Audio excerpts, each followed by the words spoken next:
अखिलानंद अविनाश विलास कवि विद विदार लोक चतुर दश रंग फंग फन करण सुधारण विविध बात गुण गंध ब्रह्म विद अलग उदार अगणित हीन कटाक्ष पाक्ष वसुतम पद परम अलंग सलंग एकता सयास को जान न मर्म हंस निवास न गाम धनी तुम पुरुष पुरातन नमो नमो निर्वाण प्राणपत सचर समास नूतन पुरुष फलक में फलक पतिदेव युगल सती तनया सकतव देवन के देव सकल सिर हो तुम केवल साक्षीवंत सुत सलंग प्रौढ़ पद पुरुष एकलम जय करुणामय कांत अंत मदयाज परापर हंस रूप स्तुति कुबेर निज ग्रंथ करण मंगल चरण परतम धरण सजन उर ध्यान अब ग्रंथ न प्रारंभ सुनो संत सुजान लोक असंख्य उत्पन्न गति सप्तदीप सुरदान सो सब ग्रंथ में भाग विविध बात गुण गा सकल अंग भिन्न भिन्न गति हरक बोध शुभ सार कहे कुबेर करके कहूँ संशय हरण भव पार। आद्य सकल स्वराज करुणेश कैवल्य संतान जय श्री कृष्ण स्वामी महाराज जय परम गुरु श्रीमद करुणा सागर महाराज की जय द्वितीय कुबेराचार्य श्री नारायण दास जी महाराज की जय तृतीय कुबेराचार्य श्री बलदेव दास जी महाराज की जय चतुर्थ कुबेराचार्य श्री भगवान दास जी महाराज की जय पंचम कुबेराचार्य श्री प्रयाग दास जी महाराज की जय षष्ठम कुबेराचार्य श्री शीतल दास जी महाराज की जय सप्तम कुबेराचार्य श्री विचल दास जी महाराज की जय श्री सब संतन की जय श्री सब देवन की जय श्री ज्ञान संप्रदाय की जय श्री गुरु गादी शास्त्रापुरी की जय श्री कैवल धाम की जय तथा संप्रारंभ समय का सत्कैवल सत केवल साहेब सत केवल साहेब सत केवल साहेब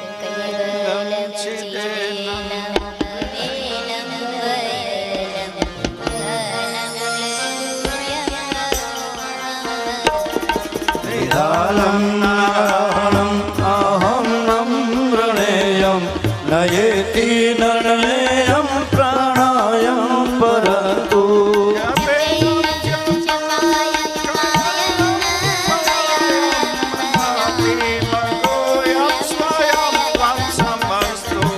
जहानं दाता देयं मम विछन्दं विनय जे करोति विवर्जित वस्तु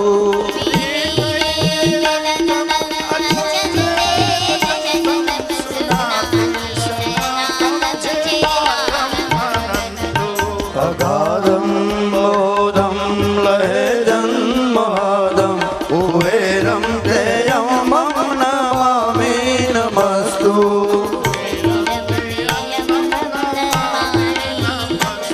कुबेरं तेयं मम नमामि नमस्तु सत्केवल साहेब बोलो सत्केवल साहेब बोलो मधुर मधुर नाम सत्केवल साहेब बोलो दोनों हाथ खड़े करके पावन पावन नाम सत्केवल साहेब बोलो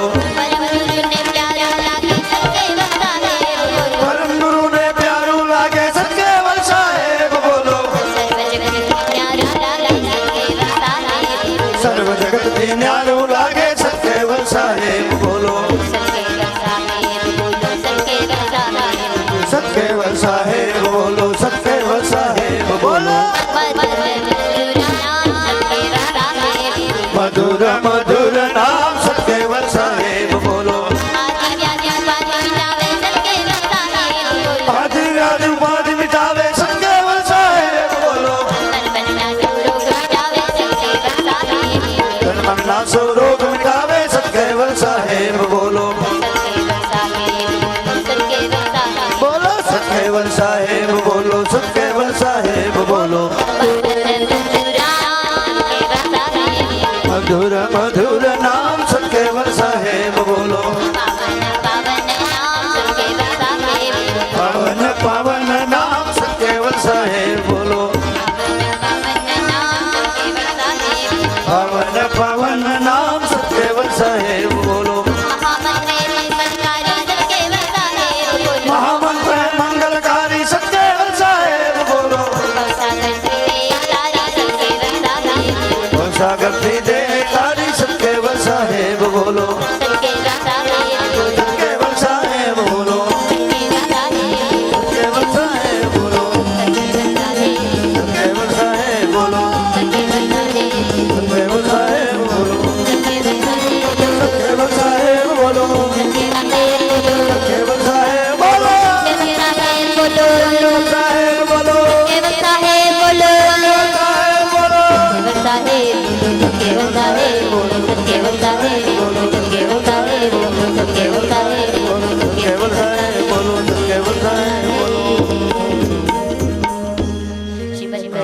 સાગર મહારાજ કી જય, કૈવલ ધામ કી જય.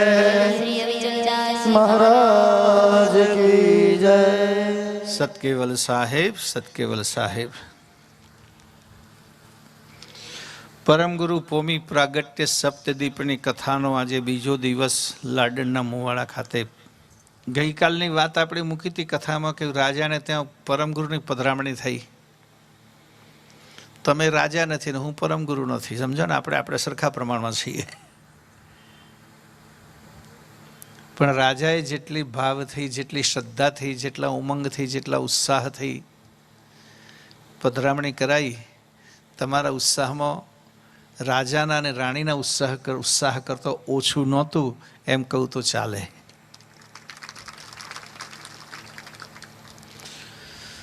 આ તો સારી વાત કહી, પણ ખોટી વાતે કહી દઉં તમને પાછી જોડે જોડે.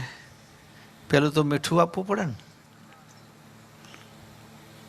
ખોટું શું હતું તારે એક હાડો કહું તમને? ખોટું નહીં લગાડો ને ચોક્કસ. જો કે એને સુધારવાની પ્રવૃત્તિ હું કરવાનો છું. જે જૂના મારા વડીલો હતા એ સિવાય નવી પેઢીને કઈ રીતે પગે લાગવું એ નહોતું આવડતું. સમજણ પડી? આપણી એક પરંપરા છે. ગુરુ મહારાજને પ્રણામ કેમ કરવા એની જ્ઞાન સંપ્રદાયની વિશિષ્ટ પરંપરા છે. અને જ્ઞાન સંપ્રદાયના દરેક અનુયાયીને આ પરંપરા આવડવી જોઈએ. આ બધી પરંપરા શીખવાડવા માટે જ અમે એક વર્ગ ચલાવીએ છીએ. એની વાત પછી કરું છું. આપણી પરંપરા છે, પરમગુરુના તમે જ્યારે પણ દર્શન કરો, તમારા ઘરમાં વંદન કરો, પ્રાર્થના ઉપાસના કરીને વંદન કરો, દેવળમાં મંદિરમાં જઈને વંદન કરો, તો પલટી વાળીને બેસવું. પહેલામાં પહેલી વાત હું બધા ઘરોમાં કહી દેતો, બેસી જાઓ, બેસી જાઓ, બેસી જાઓ, બેસી જાઓ. બધા બેસીએ જતા હતા. જેમનાથી ન બેસાય વસ્તુ જુદી છે. કોઈને શારીરિક પ્રોબ્લેમ હોય તો બેસવાની તકલીફ પડે. જેમને બેસવાની તકલીફ હોય એ શારીરિકના તંદુરસ્તીને કારણે એમના માટે વાંધો નથી, પણ સરળતાથી બેસી શકે અને ઊભા થઈ શકે એમણે તો જ્ઞાન સંપદાની પ્રણાલિકાનો આદર કરવો પડે. ના જાણતા હોય તો આજે શીખી લો. આજે હું સૂચના આપેલું, કાલે જે જગ્યાએ પધરામણી જવાનું છે ને, કયા ગામોમાં જવાનું છે સૂચના જાહેર નથી. ગાંધીયાના મુવાડા હામેથી જ આવ્યા છે ને ભાઈ કે નથી આવ્યા? કેટલા છે હાથ ઊંચો કે ગાંધીયાના મુવાડાના સિલેક્ટેડ પર્સન આવ્યા છે? પધરામણી તો તમારે તો 55 છે, પણ દેખાય છે 15. બાકીના બધા એક દાડા પછી આવશે. પધરામણી થયા પછી આવશે ને. આજે જે ગામોમાં ગયા હતા, લાડનના મુવાડા સિવાય બામણી, પછી ઠેઠવા અને આંબલિયા, એક ગામમાંથી કેટલા લોકો આવ્યા છે? હાથ ઊંચો કરે છો. વાસ નીચે પાછું તો આખું ગ્રુપ છે. બહેનો રાતે પણ ગાયો ભેંસો દોવા રહે છે કે શું? ઓછી આવી છે એટલે હા જોઈ લીધા મેં તમને, બરાબર છે, તમે આવ્યા છો. પણ મને લાગે છે કે મેં આ 3 ગામોમાંથી એને 35 પધરામણી કરી છે. 32 પધરામણીમાં એ પ્રમાણે જેટલા જોઈએ એટલા પરિવારો આવ્યા નથી. એ થોડી, અને પાછું બધાને મેં કહ્યું હતું પણ ખરું કે હું આવ્યો છું વ્યવહાર જેવું તો સાચો જો જાય કમસે કમ. આ તો તમે તો વ્યવહારમાંથી ગયા, જે નથી આવ્યા તે એમની વાત. આયા તે તો બહુ ડાયા કહેવાય, શાણા કહેવાય, સમજુ કહેવાય, એમણે વાત સ્વીકારી. પણ આ ઠપકો જે છે નથી આવ્યા એમના માટે છે. આવે એમણે ભૂલ નથી કરી. ભૂલ કોણે કરી? જે નથી આવ્યા તેમણે. આવ્યા એમને તો આપણે આવકારીએ છીએ. તો આપણી વંદન કરવાની સિસ્ટમ, વંદન કરવાની પદ્ધતિ તમે પણ શીખો, બાળકોને પણ શીખવાડો. અમારે ત્યાં ગુરુગાદીમાં આવતા હોય છે ભક્તો દર્શન કરવા. ઘણાને મારે કહેવું પડે છે, અને કેટલા તો તરત, અને એમની વંદન કરવાની પદ્ધતિ પરથી ખબર પડી જાય કે આ આપણું નેમી છે, આપણો અનુયાયી છે. ખબર એના વંદન કરવાની પદ્ધતિ પરથી ખબર પડી જાય. બાકી તો આપણું સ્થાન એવું છે કે મોટે ભાગે યાત્રાધામ જતા લોકો પણ આપણું મોટું વિશાળ મંદિર જોઈને ત્યાં ઊભા રહેતા હોય છે. ડાકોર જનારા અમારા દક્ષિણ ગુજરાતમાં આવનારા લોકો ત્યાં મોટે ભાગે દર્શન કરવા આવે. એમાં અનુયાયી હોય કે ના હોય પણ આવે. આ બાજુ ચૈત્ર મહિનાની અંદર લોકો પાવાગઢ જતા હોય તો એમાં પણ રસ્તામાં આપણું જ પડે. દિવાળી પર ફાગવેરમાં લોકો જતા હોય મારા બોરસદ બાજુથી કે વડોદરા બાજુથી તો એમને પણ વચ્ચે આપણું દ્વાર પડે. બધા આવે, લાખો લોકો આવે. પણ અમે ઓળખી જઈએ કે આ અનુયાયી છે કે નથી. પણ એમાં કેટલીક લોચો પડે. અનુયાયી હોય પણ પદ્ધતિ ના આવડતી હોય એટલે અમે એમ જ ગણી નાખીએ કે આ પરચુરણમાંથી કોક આવ્યો લાગે છે. એટલે જ તમને બધાને કહું છું કે આપણી ગણતરી એલફેલમાં ન થાય, પરચુરણમાં ના થાય, આપણી ગણતરી નેમીમાં થાય, પરમગુરુના અનુયાયીમાં થાય, જ્ઞાન સંપ્રદાયના સત્સંગીમાં થાય. એટલા માટે આપણે આ પદ્ધતિ શીખી લેવી જોઈએ.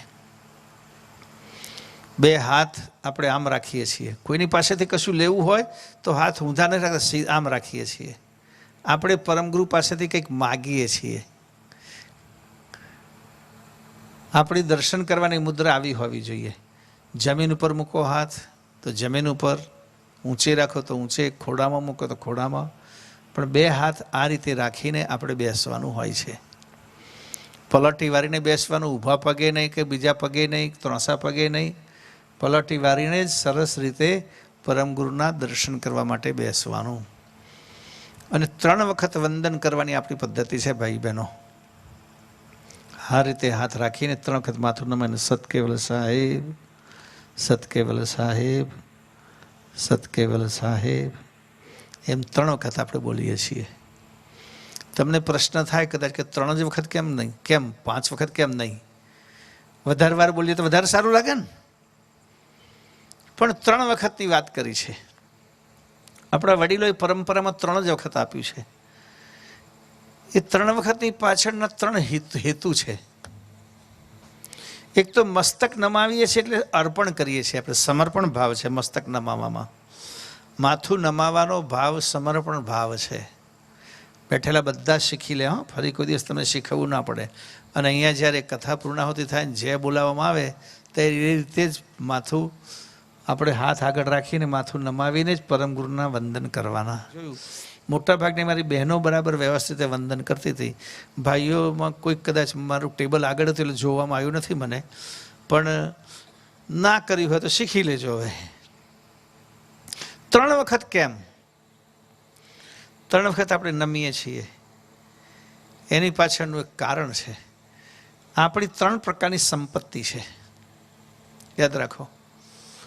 મનુષ્ય પાસે 3 સંપત્તિઓ છે. એનું તન એની સંપત્તિ છે, શરીર એ આપણી પ્રોપર્ટી છે, આપણું મન આપણી સંપત્તિ છે, અને યદ કિંચિત જે કંઈ ધન છે આપણી પાસે એ પણ આપણી સંપત્તિ છે.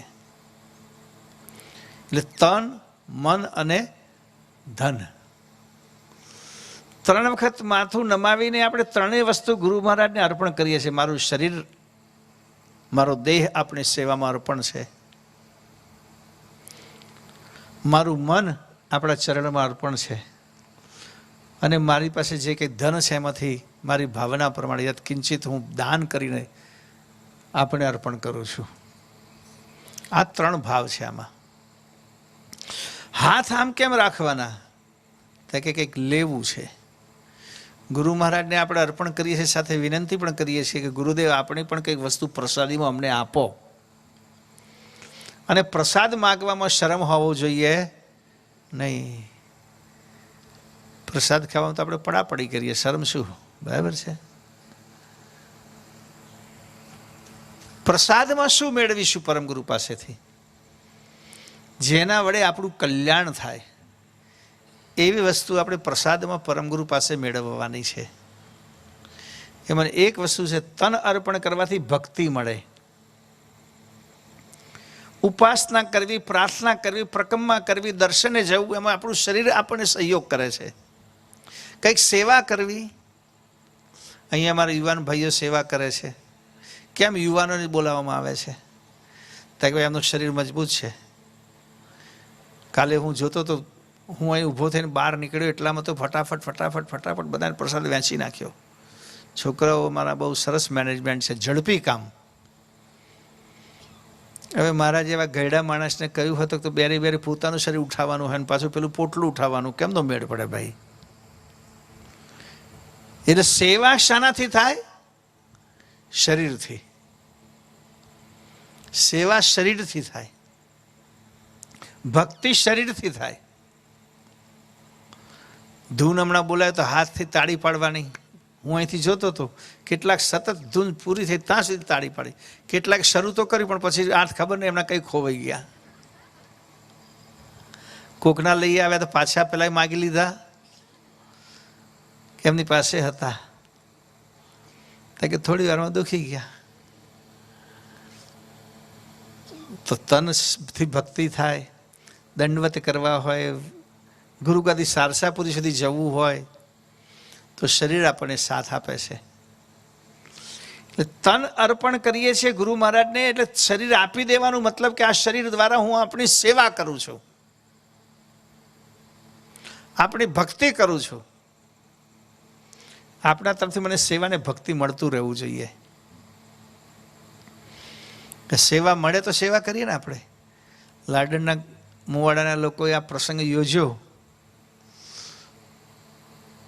બહુ સરસ. કેટલીક વાર તો મને બહુ આનંદ થયો અહીંયા આ સત્સંગમાં, કારણ કે અમે 2-3 જગ્યાએ કાર્યક્રમ કર્યો હતો તો કેટલા જગ્યાએ શું કે બધી જગ્યાએ મેં કહ્યું હતું ભાઈ રાત્રે તમે જમણવાની વ્યવસ્થા તો કરશો જ નહીં, કારણ કે બધા પોતપોતાના ઘરે ભોજન કરીને આવે, પણ તમે જ્યારે બધા કથામાંથી જાય ત્યારે પ્રસાદ સારો આપજો, એટલે ઘેર જતા સુધી પણ એમને પહોંચી શકે, કારણ કે રાત્રે મોડું થઈ જાય ને પાછું હતો. તો બધા લોકો ઓર્ડર આપી દે. એક કાર્યક્રમ હતો, હું ગયો અને એ દિવસે જે દિવસે પરમગુરુ પોમી પ્રાગટ્ય હોય, વારે સપ્તદીપ કથાનું જમ્મુદીપનું પ્રાગટ્ય હોય, ત્યારે ઘણા ભક્તો એ પ્રસંગ જોવા વિશેષ આવતા હોય છે. આપણે તો પણ પરમ દિવસે પ્રસંગ છે અને તમારી જાણકારી માટે કહી દઉં કે પ્રસંગમાં દીદી હાજર હશે જ, એમાં કોઈ શંકાને સ્થાન નથી. તમારી બધાની પ્રાર્થના એના આરોગ્યને ઠીક કરવામાં મદદરૂપ પહોંચે છે, પણ હજુ થોડીક કસર પડે છે. ડૉક્ટરો આજે જ રજા આપી દેવાના હતા, પણ પાછો થોડોક માઇનર પ્રોબ્લેમ થયો એટલે એક દિવસ ઠોલાયો. નહીં તો દીદી મને અત્યારે જ ફોન કર્યો કે હું સરપ્રાઈઝ આપવાની હતી કે રાત્રે પહોંચી જાઉં લાડના મુવાડાને, ત્યાં આવીને પછી કહું હું આવી ગઈ એમ. પણ એક દિવસ મોડું, ત્યાં સુધી તમારે બધાને મને સહન કરવાનો રહેશે. પણ મને નહીં લાગતું કે તમે સહન કરતા હો. બહુ આનંદપૂર્વક કથા સાંભળો છો, તમને એનો આનંદ છે અને તમને આનંદ છે એટલે મને આનંદ છે. ગુરુગાદીમાં ગ્રંથ શિબિર થાય છે. આમાંથી કેટલા લોકો ગ્રંથ શિબિરમાં આવ્યા હોય? હાથ ઊંચો કરે છે કોઈ ગ્રંથ શિબિરમાં આવ્યા હોય તો?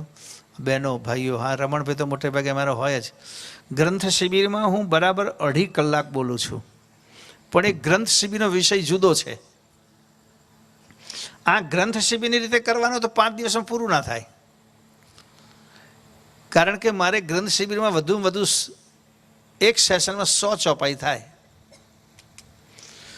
આ સપ્તદીપની કથાની અંદર લગભગ મારી ગણતરી પ્રમાણે 450 થી 500 ઉપર અને 600 ઉપર ચોપાઈઓ છે. 600-700 ચોપાઈ, અડધા ગ્રંથ ઉપર છે. અને એમાં બધાએ ગ્રંથ લઈને બેસવું પડે. એ સિસ્ટમ જુદી છે અને સપ્તદીપની કથાની સિસ્ટમ જુદી છે. આ સિસ્ટમ એક પ્રકારની કથા ટાઈપની છે. જેમ ભાગવતની કથા થતી હોય, કોઈ પુરાણની કથા થતી હોય, રામાયણની કથા થતી હોય, એવી કથા ટાઈપની સિસ્ટમ છે. અને સિસ્ટમ દીદીને જ અનુકૂળ આવે, આપણને ઓછી અનુકૂળ આવે. પણ છતાંય આ કથાની વાત નીકળી ત્યારે વિશેષતા કહું તમને કે સામાન્ય અમે પારાયણ કરવા આવીએ, કથા કરવા આવીએ તો એમાં બધું વિવેચન થાય. ઘણી બધી તમને જ્ઞાનની ભક્તિની વાતો જાણવા મળે, પણ વારંવાર વચ્ચે પરમગુરુનું નામ ના આવે. વારંવાર વચ્ચે પરમગુરુનું નામ ના આવે.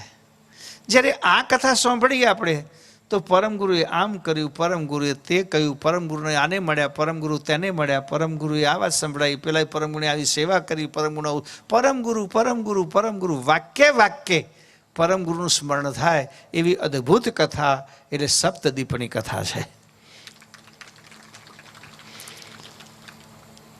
હું બોલું અને તમે સાંભળો એટલે મને બોલવામાં સ્મરણ થાય, તમે સાંભળો એટલે સાંભળવામાં પણ તમને સ્મરણ પરમગુરુને યાદ આવે વારંવાર. એ વિશેષતા છે સપ્તદીપની કથાની કે અધિકમાં અધિક પરમગુરુનું સ્મરણ તો થાય એવી કોઈ કથા હોય તો સપ્તદીપની. બાકી કોઈ સાધુ સંત કથા કરવા આવે કે હું પણ કથા કરવા આવું તો આપણે કથામાં બધા જુદા જુદા વિષયની ચર્ચા કરીએ છીએ, ભક્તિની વાત કરીએ, જ્ઞાનની વાત કરીએ, સિદ્ધાંતની વાત કરીએ, પણ વારંવાર તો વાક્ય તો પરમગુરુ ના આવે. વાક્ય પરમગુરુને યાદ કરવાની કથા હોય તો એમની સપ્તદીપની લીલાની કથા, કારણ કે આ પરમગુરુના વિચરણની કથા છે એટલે એમાં વારંવાર પરમગુરુ આપણને યાદ આવે, પરમગુરુને યાદ કરવા પડે, કરીએ. તો અહીંયા ભક્તિ શરીરથી થાય તો હું તન અર્પણ કરું છું જેમાંથી ભક્તિ પ્રાપ્ત કરું છું, અને જ્ઞાન પ્રાપ્ત થાય મનથી. જો તમે અહીંયા આવ્યા શરીરથી, એક ભક્તિનું કામ થઈ ગયું, સત્સંગમાં ગયા, પણ હવે હું જે કંઈ વાત કહું છું એ તમારા ભેજામાં ક્યારે ઉતરે? તમારું મન અહીંયા હાજર હોય તો જ. હું ગમે એટલી સારી વાત કહું, ગમે એટલી મહત્વની વાત કહું, જ્ઞાનની વાત કહું, પણ તમારું મન કંઈક ભટકતું હોય અથવા મનની એકાગ્રતા ના હોય તો મારી કહેલી વાત તમારા હૃદય સુધી પહોંચતી નથી. કાન સુધી ભલે પહોંચે પણ હૃદય સુધી તો મન અહીંયા સ્થિર હોય તો જ પહોંચે. એટલે પરમગુરુને મન અર્પણ કરવાની પાછળનો આપણો ઉદ્દેશ છે કે હે ગુરુ મહારાજ, મારું મન હું આપણા ચરણમાં સ્થિર કરું છું. અહીંયા અત્યારે તમારું મન સ્થિર હોય તો હું જે કંઈ વાત કહું છું એ બધી તમને યાદ રહેશે, એ બધી સોંસરી તમારા હૃદયમાં ઉતરી જશે. એટલે મનથી જ્ઞાન પ્રાપ્ત થાય, તનથી ભક્તિ કરી શકાય. પછી આવ્યું ધન. ધનથી આવડો મોટો પ્રસંગ કર્યો તમે બધાએ. લોન લેવા ગયા હતા બેંકને? ના. કોઈએ ને કોઈએ કંઈ હમણાં પેલા ભાઈ કહેતા હતા કોઈ કંઈક સેવા કરી છે, કોઈએ કઈ સેવા કરી છે, કોઈ એક દિવસ ફૂડ પેકેટ, નાસ્તાનો પેકેટ એમના તરફથી આપ્યો છે, કોઈએ પત્રિકામાં કામ કર્યું છે. કાલે 2-3 નામ આવી ગયા આપણા ત્યાં, એવા બીજા આવશે જે બાકી હશે તે. તો ધન ત્યાગવાથી એ 2 ભાવ થાય. ધન બધાની પાસે છે, ઓછું વધતું, પણ એ ધનની સેવા કરવાની ભાવના, ત્યાગ ભાવના આવે ત્યારે કે હું મારા પરમગુરુ માટે આટલો ત્યાગ કરું. મનમાં વૈરાગ પેદા થાય કે ગુરુ મહારાજની કૃપાથી મને ખૂબ મળ્યું છે તો એમાંથી હું કંઈક પરમગુરુની સેવામાં અર્પણ કરું. એ ત્યાગ ભાવના, ધન અર્પણ કરવાથી ત્યાગ ભાવના વિકસે છે. અહીં તમે આ કાર્યક્રમનું આયોજન કર્યું, અમારા બધા ભાઈઓએ વગેરે, અને તનની પણ વાત, જેમ સેવાની બાબતમાં જે વાત કરી મેં પેલું કે એક જગ્યાએ સપ્તદીપની જે કથા હતી એમાં જે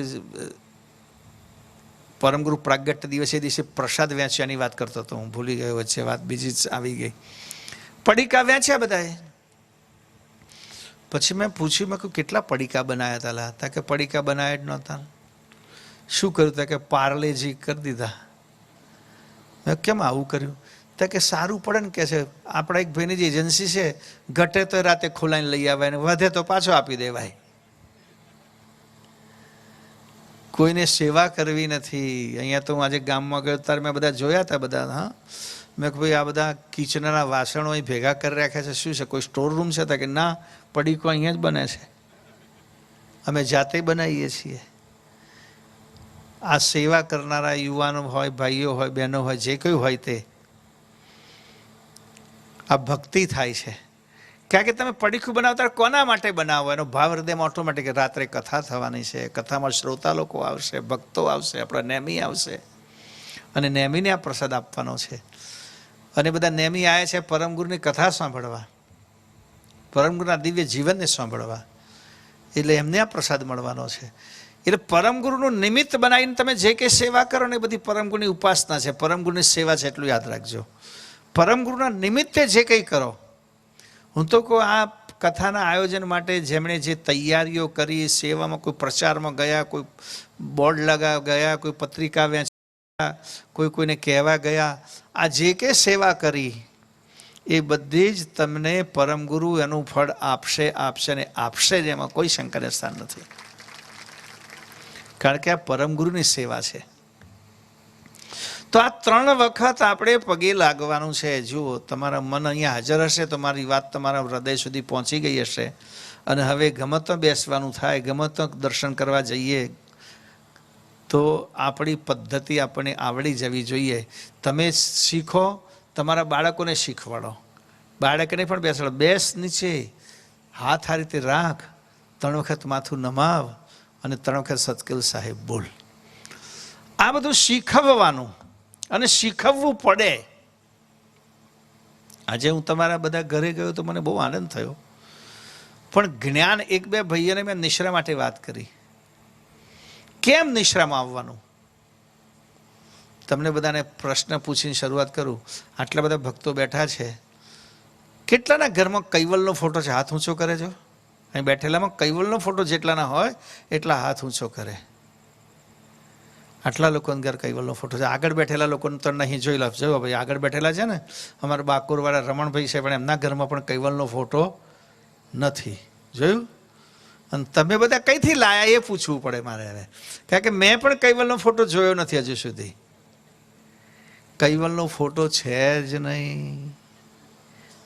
ખબર પડી? પણ ક્યારે ખબર પડે? આ નિશ્રામાં ત્યારે. કૈવલ અને પરમગુરુ 2 ભિન્ન છે. આમ તો પતિપદ પરમગુરુ એકમેક છે, પણ એક નથી.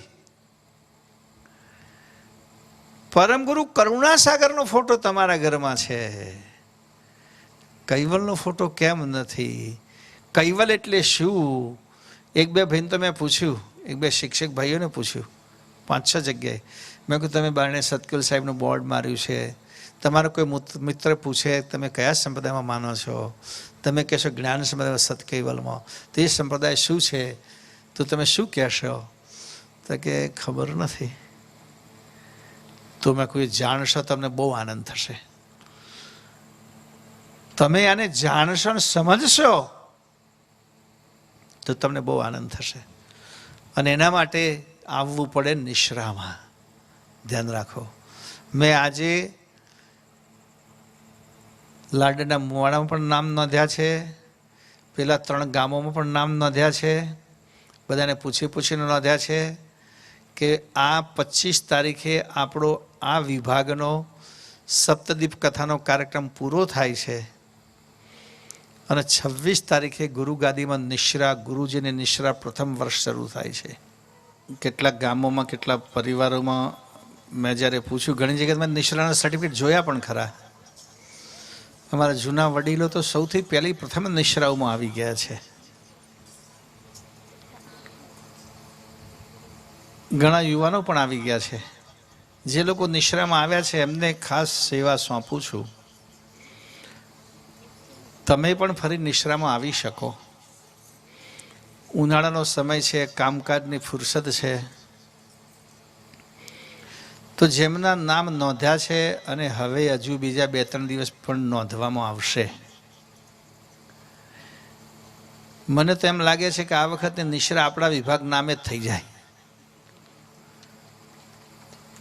તાજામાં તાજા તરત તમારે કાર્યક્રમ પતે ને તરત જ નિશ્રા આવે. આવો લાભ કોઈને મળતો નહીં. ઘણી જગ્યાએ કેટલીક કેવું થાય કે નામ નોંધાયું હોય ત્યાર પછી 6 મહિને નિશ્રા આવતી હોય. 6 મહિને આવતા હોય એમણે ભૂલી ગયા હોય કે એમણે નામે નોંધાયું છે, એમને ખબર ના હોય. નિશ્રામાં નામ શું? ઘણા તો દાન લખાઈને ભૂલી જતા હોય છે, મેં લખાયું નથી, એમ લખાયું. આવો કાર્યક્રમ હોય ને કોઈ તુનમન તનમન લખાઈ દીધું, પછી શું થાય કે ભૂલી ગયા. ક્યાં દિયા ને ક્યાં દિયા લિયા, ભૂલ ગયા. તમારે તો નિશ્રામાં તરત ને તરત જ આ પૂરું થાય ને બીજા દિવસે શરૂ થાય છે. તો આવો નિશ્રાનો બહુ મોટો લાભ છે. પરમગુરુની સૈદ્ધાંતિક વાતો સમજવા મળે.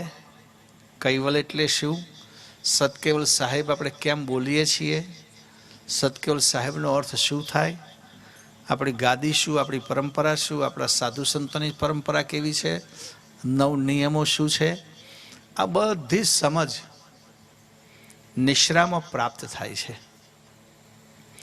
એક નિશ્રા કરવાથી એ ભક્ત પછી ડગે નહીં, એનું મન દ્રઢ થઈ જાય પરમગુરુમાં. કારણ કે ઘણી વખત માણસો જાણતા ના હોય, અભ્યાસ ના હોય, પરંપરા પ્રમાણે તમે કંઠી બંધાવી દીધી, પણ તમને જો એનું જ્ઞાન ના હોય તો પછી એ શ્રદ્ધા લાંબી ટકે નહીં અને મન ગમે તો ભટકી જાય. જે કંઈ જોઈએ બધું જ પરમગુરુના શરણમાં મળે છે. આપણે આ કથા સાંભળીએ આગળ, એમાંથી જાણવા મળશે કે પરમગુરુના શરણની કેટલી મહત્તા છે. તો ગઈકાલે વાત કરી હતી કે અમરસિદ્ધ યોગી પાસેથી પરમગુરુનું સરનામું લઈને રાજા અને એના પરિવાર સાથે બધા પરમગુરુ પાસે પધાર્યા. ગુરુ મહારાજનો ખૂબ ભાવથી સત્કાર કર્યો, વંદન કર્યા, આમંત્રણ આપીને ગુરુદેવને પોતાના ઘેરે લઈ ગયા, પધરામણી કરાવી. રાણીઓએ પોતાના હાથે રસોઈ બનાવી, ખૂબ ભાવથી ગુરુ મહારાજને જમાડ્યા. પરમગુરુએ વિશ્રામ કર્યો. રાજાને મનમાં તો બહુ સંદેહ તો હતો ને, જે હતું તે જિજ્ઞાસા હતી. સંદેશ એટલા માટે નહોતો, સંદેહ શંકા કે એના ગુરુ અમરસિદ્ધ યોગી જેને પોતાના ગુરુ માનતો હતો, એ ગુરુએ પણ પરમગુરુને પોતાના ગુરુ માન્યા, એટલે એને કંઈ પૂછવાની વાત નહોતી. અને આ પ્રમાણે ધીરે ધીરે રાજ્યમાં અન્ય લોકો પણ પરમગુરુના સત્સંગથી પ્રભાવિત થઈ અને કૈવલ લક્ષ્ય સ્વીકાર્યો. બહુ સરસ સત્સંગનો કાર્યક્રમ ચાલે છે. દિવસ રાત રાજાના દરબારમાં જ ગુરુ મહારાજ રોકાયા છે. ત્યારે એક દિવસ એક ઘટના એવી બની, એક અવધૂત આવી ચડ્યા. અવધૂત પાતાંજલ યોગ શાસ્ત્રનો અભ્યાસી હતો. યોગ સાધના એ મોક્ષનું સાધન કરતા શરીરની સિદ્ધિઓનું સાધન મોટું છે.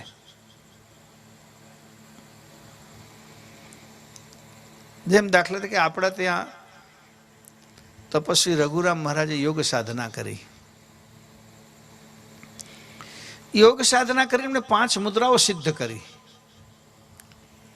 પણ એ 5 મુદ્રાઓ વિશે પરમગુરુએ લખ્યું છે કે આ 5 મુદ્રા સિદ્ધ કરવાથી કૈવલ મુક્તિ મળતી નથી. કૈવલ મુક્તિ મળતી નથી. પણ એમ તપસ્વી રઘુરામ મહારાજ માટે જીવનનો વિષય એવો છે કે 5 મુદ્રાઓ સિદ્ધ કર્યા પછી પણ એમને એમ લાગ્યું કે આમાં મારો મોક્ષ નથી, એટલે પરમગુરુને શરણે ગયા. નાનદાજી મહારાજે 5 મુદ્રા સિદ્ધ નથી કરી. એમણે ક્યાંય 12 વર્ષ બેસીને તપ કર્યું નથી. છતાં નાનદાસજી મહારાજ માટે પરમગુરુએ લખ્યું કે મને તારાથી અધિક પ્રિય શિષ્ય બીજો કોઈ નથી. આવી વાત નાનદાસજી મહારાજ માટે પરમગુરુએ લખી. તપસ્વી રઘુરામ મહારાજ માટે તો માત્ર અગાધબુદ્ધક જગ્યાએ નામ જ છે. રઘુરામ નામના એક સંત હતા, કોઈ વિશેષ વર્ણન નથી. આ બધી યોગિક સાધનાઓથી લોકો પ્રભાવિત થાય.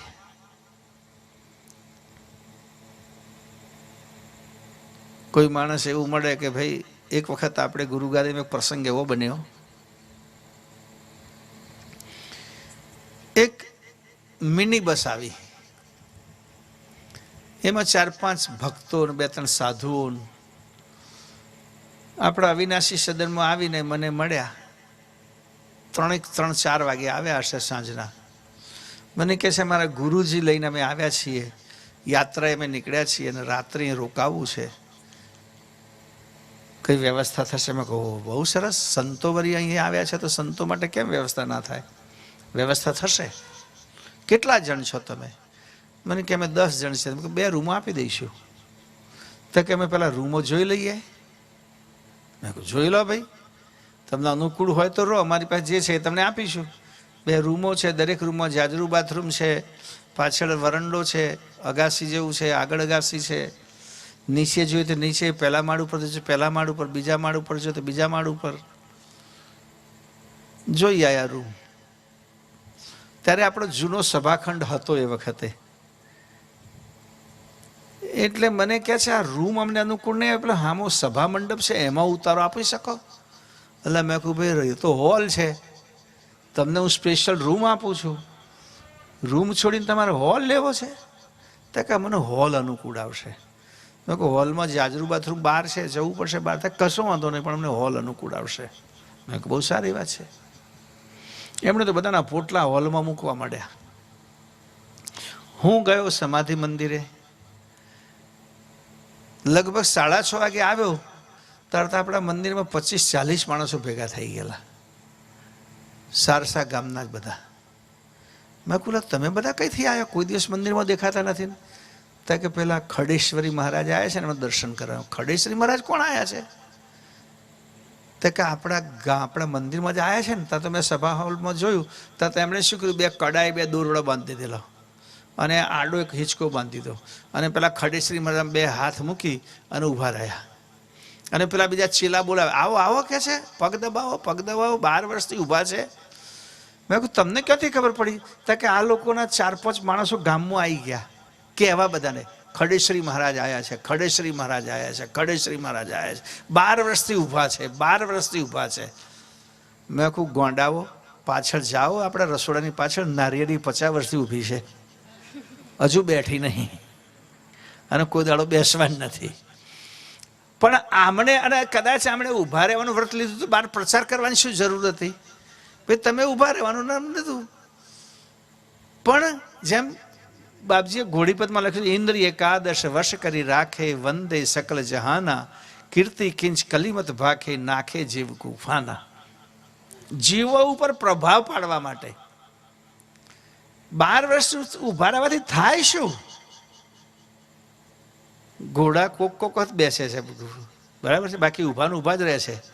તો શું કામ લાગે કે લગ્નમાં નાચવા લઈ આવીએ, બીજું શું કરવાનું એમનું? એટલે અહીંયા પણ આ યોગી અવધૂત એક આવ્યા, અને એમણે પણ યોગના આધારે એવી મુદ્રાઓ સિદ્ધ કરી. જેમ ખેચરી મુદ્રા સિદ્ધ કરે યોગી તો આકાશમાં ઊંચો ઉડી શકે, જેનું વર્ણન દિવ્ય પરમગુરુએ પણ કર્યું છે, અને તપસ્વી રઘુરામ મહારાજે પણ કરી ત્યાં મુદ્રા સિદ્ધ. એટલે પેલા યોગી ઘડીકમાં આકાશમાં ઉડીને ઊંચા થઈને બેસે, અંતરિક્ષમાં આસન કરે, ઘડીકમાં દ્રશ્ય થઈ જાય. આથી લોકો બહુ પ્રભાવિત થયા કે જાદુગર જોવા તો પૈસા ખર્ચીને જઈએ છીએ આપણે, જાદુગરમાં જોવાનું શું કહો? તો કે ડબ્બામાંથી કબૂતર કાઢે, આપણે તાલી પાડીએ, નાના રૂમાલમાંથી ફૂલ બનાવે, આપણે તાલી પાડીએ, અને જાદુ કહેવાય. અને એ જાદુ પૈસા ખર્ચીને લોકો જોવા જાય, મનોરંજનનો વિષય થાય. આશ્ચર્યચકિત પ્રોગ્રામ આપે પેલો માણસ, એક છોકરીને સીધી કરવત મૂકીને 2 ભાગ કરીને જુદા પાડી દે. આપણને એમ લાગે હા શું થઈ ગયું, અને વળી પાછી ઊભી કરીને કાઢે, ડબ્બામાં મૂકે, કેટલી તલવારો મારે, તો એને કશું ના વાગે. હવે ડબ્બામાં હોય કે નહીં ખબર નહીં, તો એની હાથ ચાલે કે એનો વિષય છે. તો આણે પણ આવા કરતબ શરૂ કર્યા. જ્યારે આપણે પૈસા ખર્ચીને કરતબ જોઈને ખુશ થઈએ, અને પેલો તો કહી દે હું જાદુગર છું, હું કોઈ ભગવાન નથી, અને છેલ્લે બિચારો કહે પણ ખરો કે આ બધી હું હાથ ચાલાકી કરું છું. પણ એ ચાલાકી એટલી ઝડપી હોય કે આપણને દેખાય નહીં. લાઇટની એવી વ્યવસ્થા હોય, સંગીતની એવી વ્યવસ્થા હોય, આપણું કંઈકથી કે આમથી આમ ધ્યાન જાય, અને પેલો કંઈકથી ડબલામાં કંઈક લાઈન મૂકી દે, ખબર એ પડે નહીં, અને આપણે તાલી બજાવી દઈએ. અહીંયા યોગીના આવા કરતબ જોઈને પછી પરમગુરુ એકદમ ઊભા થયા. યોગીને કહે છે ભાઈ આ તારું નાટક બંધ કર, આનાથી તને શું મળે? શું આનાથી તું કર્તાને પ્રાપ્ત કરી શકવાનો છું? કદાચ તું બહુ લાંબુ જીવીશ, લોકો તારી વાહ વાહ કરશે, પણ જ્યાં સુધી કર્તા પદ તું જાણું નહીં ત્યાં સુધી તને સર્જનહાર મળવાના નથી. એટલે યોગી આ પૂછે છે અવધૂત કે કર્તા કોણ છે? એટલે દિવ્ય પરમગુરુ કૈવલ ધામની બધી વાતો કરે છે. આદ્ય પુરુષ નિરંજન, ત્યાર પછીના બીજા 11 દૈવી ધામો છે, દિવ્ય ધામો, અને એના ઉપર કૈવલ ધામ છે. એ બધી આખી વાત સમજાવે છે અને આ વાત સમજીને યોગી કહે છે કે તણ હું તો રરંકારનું ભજન કરું છું, તો રરંકાર મને શેષજી મારા ગુરુ છે, પાતંજલ શાસ્ત્ર શેષજીએ લખ્યું છે, અને જો એ ખોટું હોય તો હું શેષજીના દ્વારે તમને લઈ જાઉં, ત્યાં જઈને મારું માથું ફોડું અને તમારી સાથે એમને સંવાદ કરાવું, તમે મારા ગુરુને કહો સાચી વાત શું ખોટી વાત શું. આવો લવારો કરે અને એમાં વળી પાછો એકદમ આંખો બંધ કરી દે. જેવી આણે આંખો બંધ કરી અને પરમગુરુએ ચમત્કાર સર્જ્યો. શેષ આ નાગના ત્યાં સીધા જ પરમગુરુ યોગી સાથે અવધૂત સાથે પ્રગટ થયા. અવધૂત સાથે પ્રગટ થયા. અવધૂત આંખ ખોલે છે ત્યાં તો સામે શેષજી. એને આશ્ચર્ય થાય છે કે આ શેષજી ક્યાંથી. પછી શેષનો પરિવાર જોયો, એને ખબર પડી કે હું પાતાળમાં આવી ગયો, અને પાતાળમાં મને બીજું કોઈ નહીં, આ પુરુષ જ લઈ આવ્યા, કાયમ પુરુષ મને આ પાતાળમાં લઈ આવ્યા. અહીં આવતાની સાથે શેષજીએ પણ જોયું, અવધૂતને તો ઓળખી ગયા, પણ આ દિવ્ય પુરુષને જોઈને શેષજી વંદન કરે છે. જરા મોટા માણસો હોય ને, મોટા માણસો મોટાઈ ના મૂકે અને છોટા માણસ ખોટાઈ ના મૂકે. આપણે તો કહેવત છે. શેષ મહાન દેવ ગણાય, એક પ્રકારનો નાગોનો દેવતા ગણાય. પરમ ગુરુને જોઈને તરત જ આદરપૂર્વક શિષ્ય નમાવીને વંદન કરે છે, પ્રાર્થના કરે છે કે હે દિવ્ય પુરુષ આપ કોણ છો અને ક્યાંથી આવ્યા. ત્યારે પેલો અવધૂત કહે છે હું બતાવું એ કોણ છે ને ક્યાંથી આવ્યા કે છે, તમે મારી વાત સાંભળો. વચ્ચે અવધૂત પડે કે અવધૂતે ચર્ચાથી ધુઆ પુઆ થઈ ગયો હતો, એને બધા નાટકને પરમગુરુએ ખેલ બતાવ્યો, અને એ ખેલથી તને કહી એટલે ક્યાંય કોઈ પણ માણસ ચમત્કારિક જુઓ ને તમે તો એથી ભરમાશો નહીં. કહો તો હાથ ચાલાકીનો ખેલ હોય, મોટે ભાગે ચમત્કાર કરવાની કોઈની શક્તિ જ નથી. અમારા એક સંન્યાસી મહાત્મા એક પુસ્તક લખ્યું છે કે કેવા કેવા માણસો કેવા કેવા ચમત્કાર કરે. એમણે કહે છે કે હું એક જગ્યાએ જતો હતો રેલવેમાં, તો એક સાધુએ શું કર્યું કે નજીક જ જવાનું હતું, કહે છે મારે પણ નજીક જવાનું હતું, એને પણ નજીક જવાનું હતું. 1 રૂપિયાની ટિકિટ મળતી તે વખતે સસ્તાના જમાનાની, તો 20 ટિકિટો લઈ લીધી. એક જ સ્ટેશને 20 ટિકિટો લઈને પેલા ડલકા મૂકી દીધી. પછી કે સફર કરી, અમે સાથે સફર કરી. એમને જે અમારા કૃષ્ણાનંદજી કરીને છે સંત ભાદરના ચેપ્ટર ઓફ થઈ ગયા, એમણે લખ્યું છે એક પુસ્તકમાં અનુભવ એમનો. ઉતર્યા નીચે, પછી સ્ટેશનની બહાર નીકળી ટિકિટ ઉઘરાવે ને પેલો ટિકિટ કલેક્ટર દરવાજા આગળ ઊભો હોય, ટિકિટ આપો. કે ટિકિટ વગર કોઈ પેસેન્જર ચડ્યો હોય તો તરત ખબર પડે. એટલે પેલા યોગી પાસે ટિકિટ માગી. હવે દેશ સંજોગ કે ટિકિટ માગનારો પેલા સ્વામીજી કે મારો શિષ્ય હતો,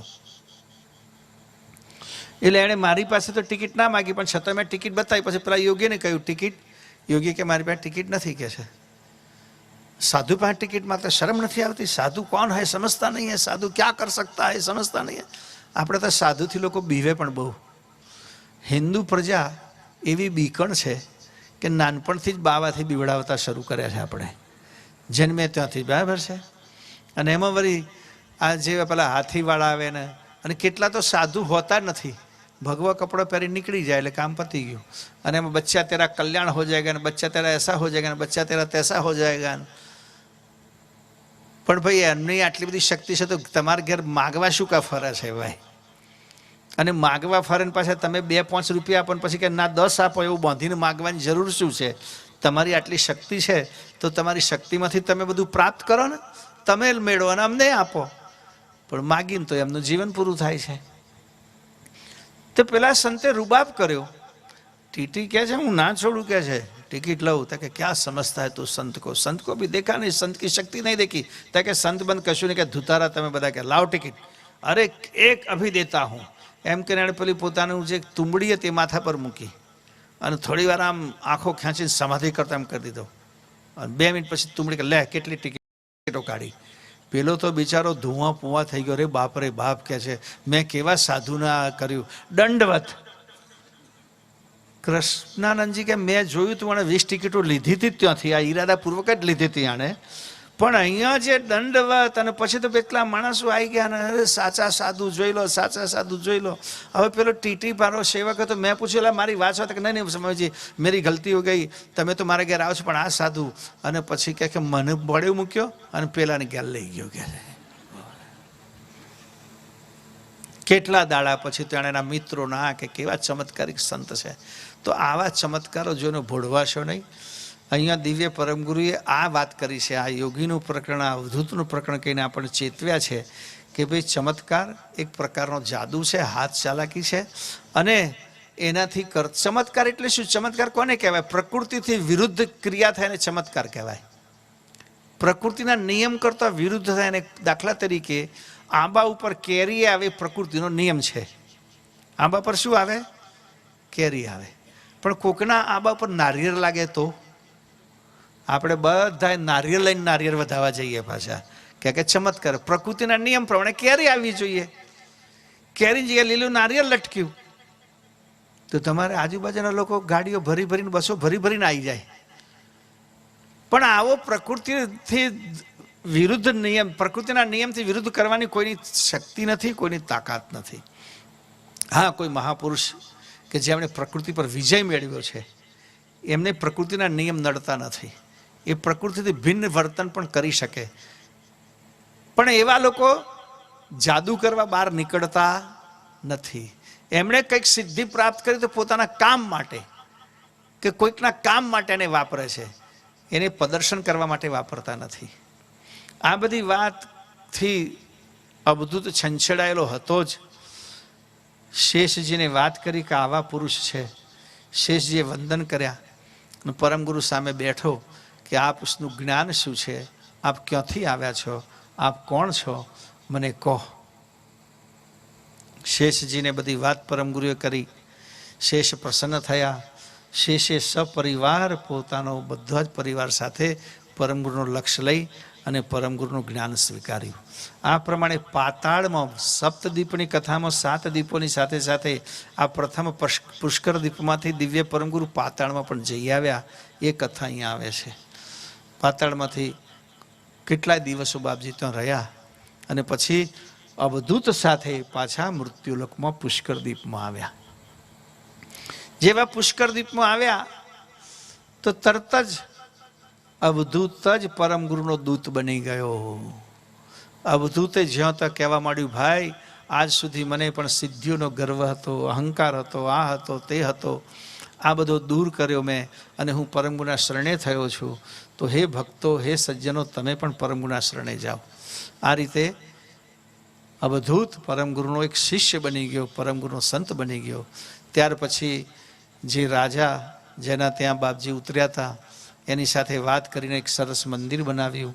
મંદિરનું નિર્માણ થયું. ત્યાં કેટલા શિષ્યો, સંતો, સાધુઓ, અનેક ભક્તો, બધાને બાપજીએ કૈવલ લક્ષ્ય આપ્યો. અને છેલ્લે પોતાના એક શિષ્યને પોપદાસ નામ ધારણ કરાવી અને પરમગુરુએ ત્યાંથી વિદાય લીધી.